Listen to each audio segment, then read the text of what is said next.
Este es un congreso científico, pero precisamente es un congreso donde nos reunimos los profesionales implicados en el tratamiento, en todas las facetas del tratamiento del cáncer, pero nosotros trabajamos para y por los pacientes. Todos los avances científicos, toda la investigación, todas las reuniones de los grupos cooperativos, de los oncólogos que estamos teniendo, se hacen precisamente para que podamos avanzar y podamos mejorar la calidad y cantidad de vida de nuestros pacientes. La primera mesa donde vamos a hablar de la importancia de los ensayos clínicos en el desarrollo de los pacientes con cáncer. Muchas veces los ensayos clínicos para los pacientes eran considerados algo de muy lejano, algo de investigación, algo donde se estaba probando con ellos. Eso es cierto en parte, pero realmente en los últimos años uno de los grandes avances de la medicina que creo que se está produciendo ha venido precisamente de la mano del poder incorporar a los pacientes a los ensayos clínicos. Yo creo que lo primero que hay que hacer es cambiar el nombre de ensayo clínico. Ensayo nos suena, nos viene ensayo-error. Caray, a ver si me toca el error. Ensayo antes de una obra de teatro. ¿Para qué? Pues para pulir todos los problemas y que cuando sea el día del estreno salga todo perfecto. Esto, por lo que yo sé, por lo que he leído, por lo que he hablado con ellas, no es un ensayo, es como una oportunidad, ¿no? Te llaman para un ensayo clínico, ¿cómo te quedas? ¿Qué es lo primero que te viene a la cabeza? Ten en cuenta que yo hace 25 años que tengo la enfermedad y entonces no había los adelantos que hay ahora. Entonces en mi caso no fue así. En mi caso yo al principio tuve un tratamiento estándar, tuve una recaída a los 5 años y entonces también me pusieron otro tipo de tratamiento, pero luego un día pues ya empecé con metástasis óseas. Y entonces me ofrecieron un ensayo clínico. Yo estaba con uno de los medicamentos y me ofrecieron un ensayo en el que estaba el que yo estaba tomando y uno nuevo. Por si yo, exactamente, y uno nuevo que el que querían testar. Entonces, bueno, pues yo de todas maneras, yo enseguida dije que sí, porque bueno, yo estoy abierta a todo, sobre todo siempre ha sido el pensar en el futuro de las chicas jóvenes que lo pueden padecer y de la gente que luego puede tenerlo. Y entonces, si nosotros tenemos la oportunidad de testar un tratamiento que luego va a venir bien al resto, pues me pareció una oportunidad. A mí siempre me ha parecido una oportunidad.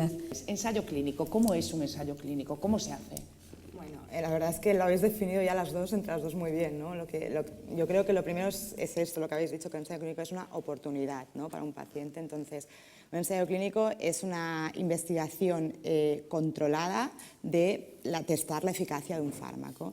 Es algo muy objetivo y controlado para poder luego llegar a probar un fármaco. Hay distintas fases de ensayos clínicos.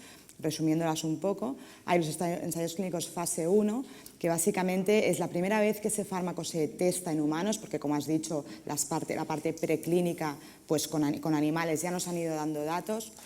En los estudios fase 1, pues son estudios de seguridad y entonces lo que se hace es empezar con dosis muy bajitas del fármaco e ir aumentando esas dosis para ver los efectos secundarios que nos vamos encontrando.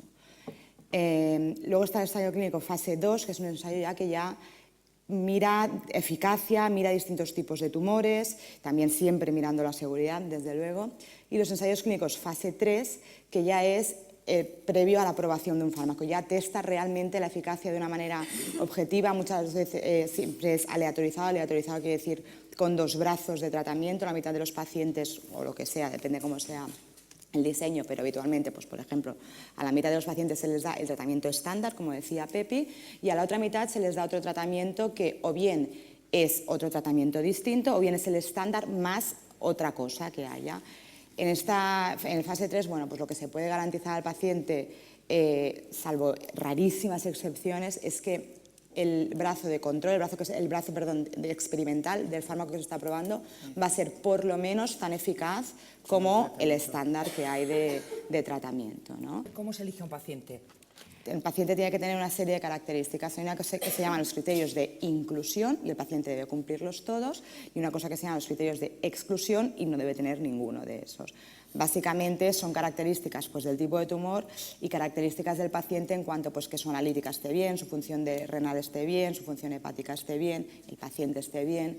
y criterios de exclusión, pues a veces, pues por poner un ejemplo, pues que no hayan tenido un infarto en los 3 meses o 6 meses previos, porque no olvidemos que son fármacos que todavía, a pesar de que en fase 3 sabemos ya mucho de los efectos secundarios, todavía estamos observándolos y todavía nos podemos encontrar algún efecto secundario que no habíamos visto en los ensayos previos. Entonces tienen que ser pacientes, pues la verdad, en muy buen estado general y con pocas comorbilidades, que esto todos sabemos que en la práctica clínica luego habitual no es el paciente que te entra por la puerta. Por lo tanto, no todo paciente que entra por la puerta desafortunadamente puede ser candidato a un ensayo clínico. El paciente, ¿qué tiene enfrente? ¿Qué puede buscar? ¿Tiene facilidad para encontrar un ensayo clínico?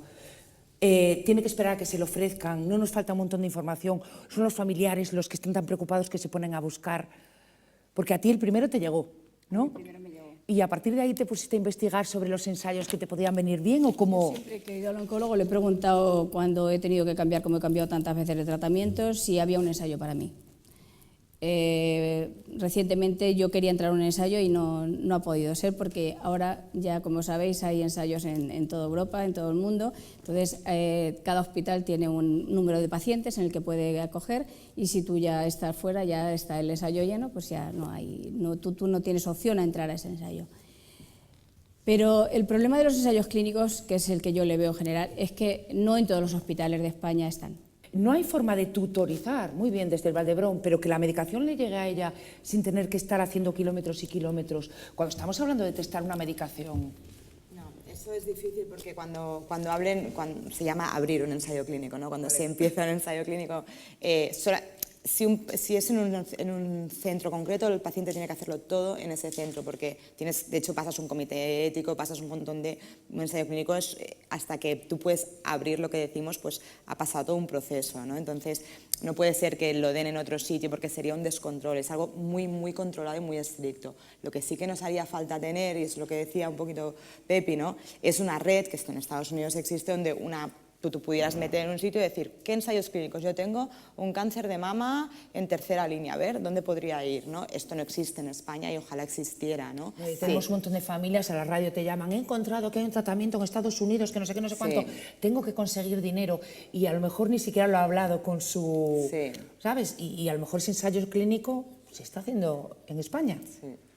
Y no lo sabemos, pero eso es algo fundamental. Yo creo que tenemos que llegar a esto, ¿no? Y es el futuro. Y información abierta y transparente para todo el mundo y que la gente pueda tener un poco de movilidad. Y como decía Pepi, hay pacientes que ni tan siquiera saben que existe lo del ensayo clínico. A las mujeres de FEDMA, que somos 40.000 mujeres, lo que intentamos es dar formación y formación acerca de ensayos clínicos para que todas sepan que esto existe y que si alguna vez lo necesitan, pues que lo pueden demandar. Bueno, desde que un fármaco empieza a desarrollarse hasta que está comercializado, la media son 10-15 años. Esto está cambiando y cada vez esto es la media clásica, como si dijéramos, esto cada vez se está acortando más. No todos los ensayos clínicos fase 3 garantizan que el fármaco nuevo sea mejor. De hecho, si no tendría sentido demostrarlo. Puede suceder que el fármaco nuevo sea peor o no aporte ningún beneficio. Y eso es conocimiento. El conocimiento y el avance científico también se obtiene a partir de los resultados negativos. Aunque a las revistas científicas no les gusta publicar los resultados negativos. Por tanto, no se suele plantear generalmente que un ensayo clínico puede ser, y ojalá, beneficioso de modo directo para el paciente que entra en el ensayo, pero siempre va a ser beneficioso para las generaciones futuras. Y eso es altruismo. Pero creo que es importante tener frente al derecho de un paciente a preferir no recibir determinada información porque puede ser dañina para él, garantizar la autonomía del paciente. Y quizás creo que es importante que ese proceso de consentimiento informado cambie, en el sentido que sea un diálogo que se establece con el paciente o se le permita al paciente tener la oportunidad de recibir toda esa información que él necesita acerca de qué esperamos del ensayo, qué riesgos existe, qué beneficios me puede plantear, lo puedo o no lo puedo dejar. Todo ese tipo de cosas, hablarlas y ponerlas encima de una mesa. Tú también tienes que saber ponderar el paciente que quiere ir el 5% y el que quiere ir el 90%, ¿no? Entonces es un trabajo de ver varias veces al paciente y de No, pero lo acabas sabiendo, ¿eh? Porque sí. Sí, porque enseguida tú detectas cuando una compañera quiere saber y otra no quiere saber. O sea, eso yo creo que, y ellos mucho mejor. Sí. O sea, y además yo quería apuntar que el papel que ahora es muy importante es el papel de la enfermera oncológica, que es antes, o sea, tú estás con el doctor, pero luego la enfermera ya te explica todo, bueno, casi todo, y también yo creo que el paciente se debe de implicar en preguntar. Yo he trabajado en 3 hospitales muy distintos y hay hospitales, evidentemente, en los que no hay ensayo clínico, pero es que no hay opción de poder mandar a los pacientes porque la logística es muy complicada. Pero son pacientes que no tienen opción a tratamiento. Entonces, el oncólogo médico está con una situación muy complicada porque sabe que hay una opción de tratamiento, pero no se la puede ofrecer porque está fuera de su comunidad y está fuera de su alcance. Yo pertenezco a la Asociación Amagema de Zaragoza y allí en Zaragoza tenemos el privilegio, porque creo que es un privilegio hoy en día, de que todos los pacientes pueden acceder a un ensayo clínico porque está ahí, ¿no? Pero sí que notamos en la asociación cuando vienen mujeres que realmente a lo mejor tienen una información cuando van a acceder al ensayo clínico, pero luego cuando han terminado el ensayo clínico, esa información es como si se paralizara. Nos hemos encontrado también con, yo le contesto a él un poco la opinión de las pacientes, yo no he estado en un ensayo clínico, me manifiesto por las pacientes que vemos allí en la asociación.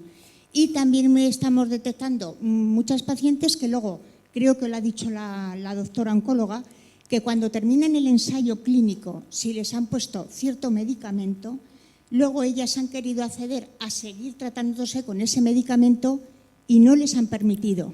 Pero tú una vez entras, jamás, No te quitan la jamás medicación. te van a quitar un fármaco que te está beneficiando. Es que eso ningún comité ético jamás aprobaría. Pues Y a lo todos los- mejor se todos los referían en ensayos ese sentido. Pasan comités éticos. Pero yo lo que Puede sí que ser veo no y puedas detecto la falta de información, Puede ser que no puedas entrar en el ensayo clínico, pues esto, como decía Pepi, pues porque hay un cupo y a ti ya llegas, entre comillas, tarde, ¿no? Porque ya se ha cubierto el cupo, pero una vez entras, siempre, mientras tengas beneficio del fármaco y lo toleres bien, nunca te van a quitar el fármaco dentro del ensayo. La investigación médica busca unos objetivos. Esos objetivos son distintos para cada ensayo, porque aquí parece que está quedando como que, bueno, la industria no quiere o el gerente no quiere o tal.